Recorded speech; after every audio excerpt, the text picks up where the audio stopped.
Hi, my name is Sarah Root, and this is my EDL 850 School Law Case Study, Module 12. So in this case study, it's about copyright and the computer regulations governing technology. So I am Keith Sample, the principal at St. Regis School. It is a K-8 school that serves the town of St. Regis, which is about 25 miles from the nearest bigger city. We're very rural, very small town, and I'm newer. This is my third year as principal. The people in the area are very resistant at first to outsiders, but I've worked really hard to build relationships with the community and stakeholders at the school and the faculty and staff, and I've received some pretty good feedback of late. So kind of how our school works, because we're rural and we're small, we have very limited resources. So one of the things that we do is we have some fundraisers. So in the fall, we have a candy and gift wrapping event where we raise money. And then in the spring, the PTA joins us and we do a spring fling run and different activities. And that is how we fundraise money from our community and from our parents. And we use that money towards technology in particular. In the past, we've used it to actually buy computers and the actual technology itself. And then more recently, we've decided to use the funds to buy software for those computers. That's what we've been doing of late. Our library media specialist is Mrs. Lynn, who also runs our computer lab. And we, as a staff, the staff and myself, the principal, and Mrs. Lynn, we've created a list of software programs that would align with the instructional objectives of as many grade levels and subjects as possible. And then we, Mrs. Lynn and I, prioritized that list and ordered the software. So that software is housed in our computer lab because that's the amount of software that we purchased. And so teachers are signed up to use the computer lab with their classes, and Mrs. Lynn has completely set that up. She's great that way. She's very organized. And all but 3 of the teachers go regularly. They're really using it to enhance their lessons and to help students learn through technology. So a few months ago, some of the teachers approached Mrs. Lynn about copying our computer software that we purchased and on like a flash drive and then taking it back to their classroom so they can use it on their individual computers. So each classroom has its own computer station that students can use and do independent work. That idea was presented to Mrs. Lynn, and she thought it was a wonderful idea to extend the use and the money that had been raised to use these computer programs that are being successful in the computer lab in the classroom to meet the needs of students. So she went ahead and bought some flash drives and started distributing them. So for example, 2 third grade teachers each ordered 2 different programs. So they had 4 programs together. And then those programs were copied and given to the 2nd grade teachers, the 3rd grade teachers, and the 4th grade teachers, so they could use all 4 of those programs, along with the other programs that were purchased in that those grade levels. So there's 2 3rd grade teachers. We have Mrs. Williams, who is a veteran teacher and has only taught at St. Regis for her career and has been around a long time. And then we have Mrs. Brandon, who is brand new to our school this year. She came to us from the north, from a different city. And this is her first year at our school and in our community as well. Mrs. Williams was very thankful. Our veteran teacher was very thankful for the computer programs to use in her classroom, while Mrs. Brandon was concerned because she had come from a district where copyright had really been a big deal, that the superintendent really had taken that on, and it had been a big part of a lot of their PD and their conversations, and really wanted to make sure that teachers were not violating that or schools were not violating that. So Mrs. Brandon is quite concerned, so she stopped by my office to talk about her concerns about these flash drives. Now, I will be completely honest and say that I didn't know about them. And so, and she shared that she had decided not to take the flash drive because she was fearful that it was violating copyright law. And knowing that it was, she's just not quite sure what to do. So, so that's when I stepped in and I was decided to do a little bit more investigating. So I did go visit with Mrs. Lynn afterwards and asked, you know, what's going on with these flash drives that I see here. And she said that she had decided to make copies and distribute them to meet the needs of students, and that Mrs. Evans, the PTA president, had also helped her. And she didn't really see what the big deal was. So that's where we find ourselves at in this moment. And this is what we're going to go through here. So there are some legal issues with this. The 1976 Copyright Act and 1980 amendments protects the right of authorship of those people, those creators that create content. So there's been copyright infringement by copying those programs that have specifically, there were limitations within those copyrighted materials that we purchased, those software programs. Through fair use, so education and copyright do have an interesting relationship. There are some opportunities for us to use copyrighted materials for educational purposes and make kind of make copies and different things. Depending on what it is, it looks a little different. Fair use, there are some guidelines for that, and I think one of the guidelines that kind of hits this spot with this situation is that we ultimately are depriving the copyright owner of a sale. So while we did buy one, we didn't buy enough for everyone to have their own, and those are all sales that the copyright owner is missing out on. And so it does violate the fair use in that way. Software, we can create a backup copy of software, but it's meant to be a backup copy, not then distributed to be used. It's meant to be if you lose the program through technology or whatever, then you have that backup program and you can reinstall it, but not necessarily to be distributed and used across the board. And the other thing is an acceptable use policy. I do not know, or the board may or may not have an acceptable use policy. If not, the school should have one.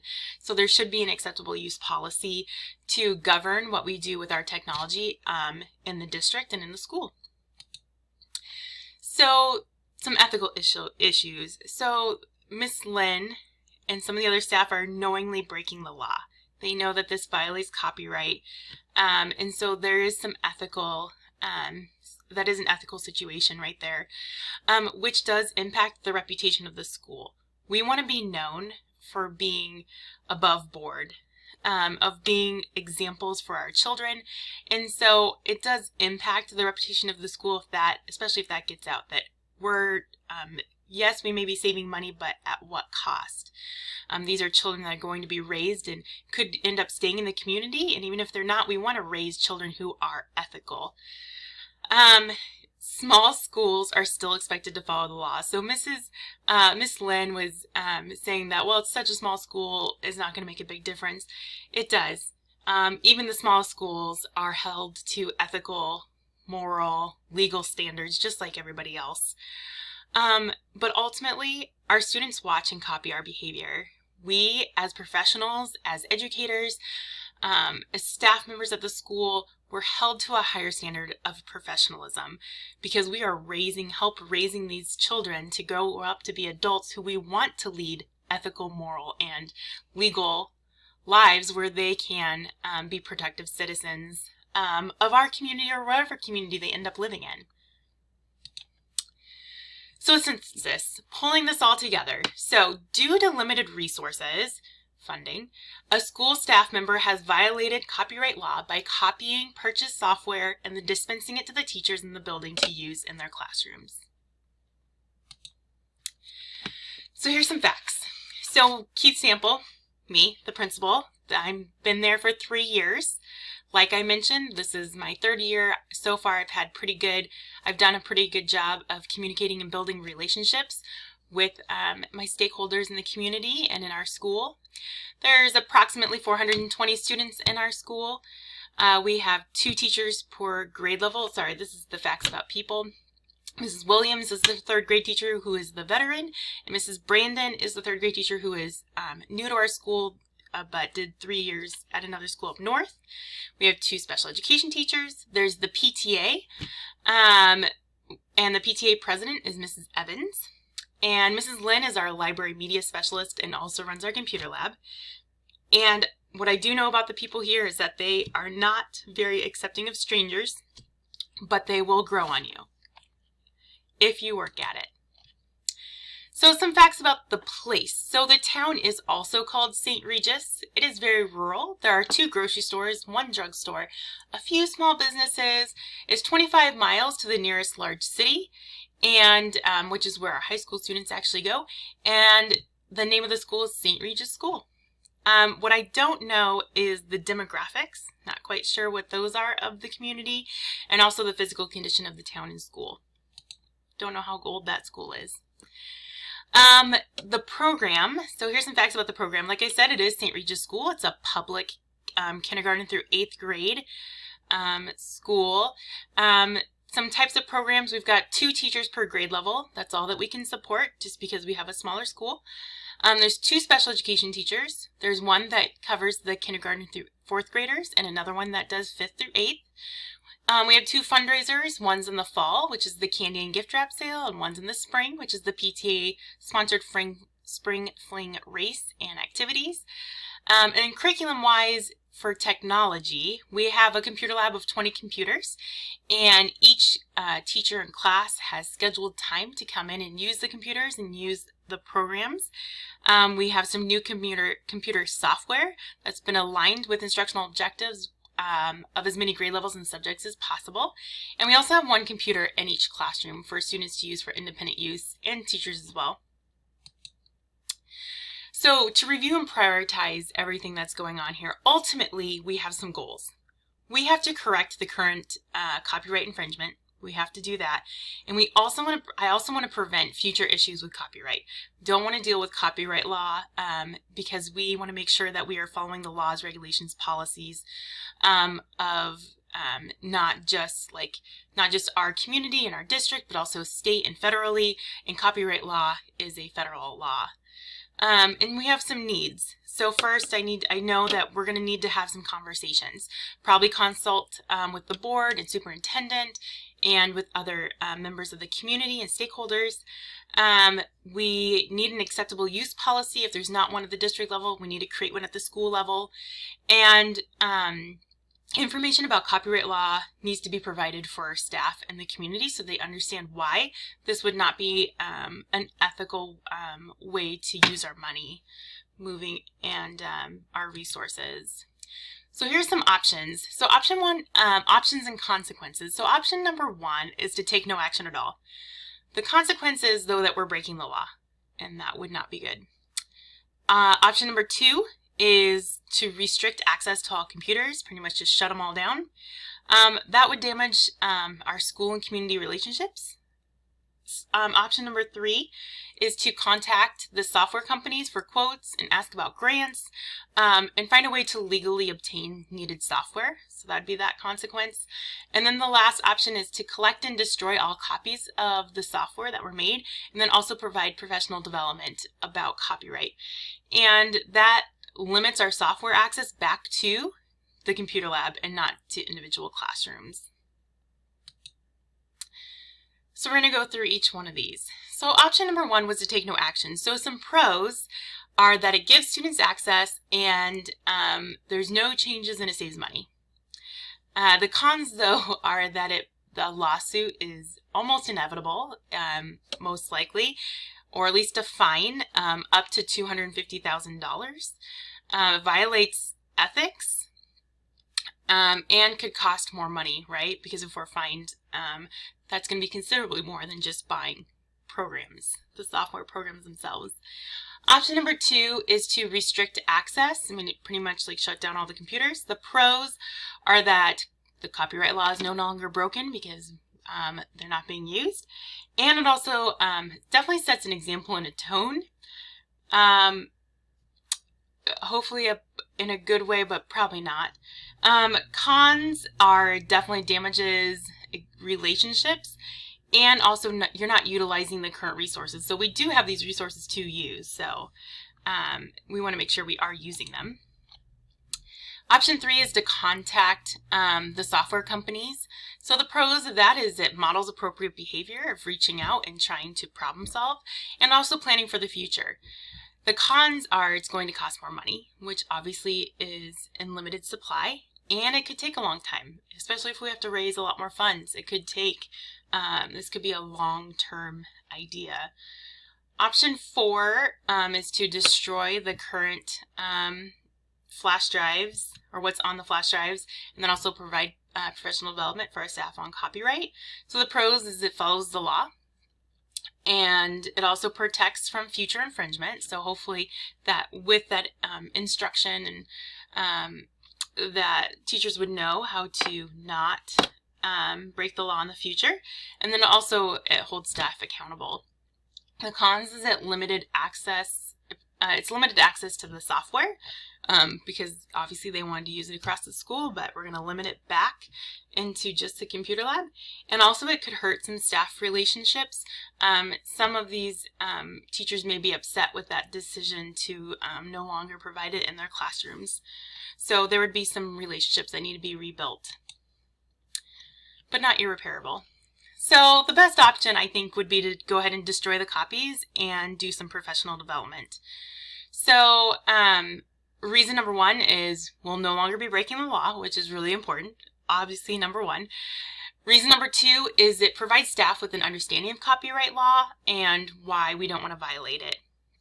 Reason number 3 is that holds staff accountable for actions and also develops those relationships.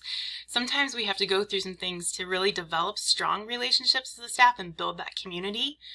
And reason number 4 is it protects from future copyright infringement. So we no longer have to deal with that issue in the future. So my action plan to implement step 4, and I will say that I did add in a little bit of step 3 with contacting the software company because I do think that is also an important part to problem solve, but we're not going to do that quite yet. To implement our action plan, we're going to start with first collecting and destroying copies. So we're going to make sure we're not violating copyright law any longer. So collect the flash drives from every teacher and have them erased.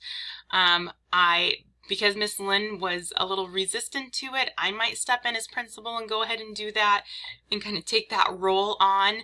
The next step would then be to meet with staff and just go over and communicate about copyright law. Now, it may not be a full PD, it's just more of a meeting and saying, hey, I had to do this because for this reason, because it violates copyright law. And it becomes just this teachable moment, right? Like relating it back to our students and how we learn and grow through experiences. I might also meet with Mrs. Lynn personally and just try to bridge that gap and have that critical conversation that needs to happen of, hey, this was wrong, let's talk through this so that doesn't happen again in the future. Next would be to review or create the acceptable use policy. If there's not a district policy, one needs to be created, especially for copyright, but for technology use in general, especially with the increase in technology in the school. Also, I would create posters for around the school. Number 4 would be to provide, step 4, number 4 would be to provide additional professional development. So this would be the more, this would be different than the meeting. This would be the full presentation, create and present a professional development on copyright law. And I would also provide this information to the PTA because apparently they're lacking that information as well, and just understanding why. While I do understand wanting to extend our funds, but we do have to follow laws, regulations, policies, and make sure that we're doing that in the school. Step number 5 is to contact the software companies. So like I said, I did think that that was a really important step, but those other pieces were more important first. But step number 5 would be to contact them and explain our needs, explain our barriers as a small school and our limited funds, and reach out with them and see if they're interested in problem solving with us. It could be that they could be able to provide us with old programs. Maybe they've updated their program and is now 2.0 and we get the 1.0 version for a discount, or work on a grant or something and get them get the programming, because I do hear the needs of the staff, that they do want this and need this in their classrooms, and I do think that it's worth problem solving about, because I do want to provide for the needs of our students and our teachers. So I'd get a quote for them for the different programs, and then create a plan for the future. So work with the teachers in the PTA to create a plan to raise those funds. I think it's sometimes helpful to be very specific about how funds are going to be used and explain to the community how that will help the children at the school. And then also that also means too that evaluating that. Evaluating adherence to the steps, also evaluating whether that plan is working or not working, and if we have to readjust to make sure that we don't violate copyright law in the future. So some additional points to point out is that we, as a warning, some of this is going to require some tactful, crucial conversations with some staff members, in particular with Mrs. Lynn. I think a few others as well may be upset or may be concerned. Sometimes when this happens, teachers get concerned that they're going to lose their job and different things, and I think that it's important to have those crucial conversations with them about what went wrong, but what we're going to do moving forward. So they need to be restorative, right? You're trying to repair any damage. You need to find some common ground to move forward. Making sure that what I'm sharing is facts-based, and then also after those conversations, self-assessing, how did that go? What else do I need to do next to make sure that I continue to build relationships with members of the community and school members, because that is really important. And in order to ensure the well-being of each staff member and student in my care and in our community and in our school. Plan B, I kind of did this already, but contact the software companies. So funding additional software to make software more accessible will most likely be more cost effective than paying legal fees and fines. So that would be maybe plan B. I still think that we would have to destroy the flash drives. I don't know any way around that, but I might make that more the focus instead of PD, but that would not be like the ideal. I do think that my plan would be the most successful of the options that I created. And that's the end of my presentation. Thank you so much.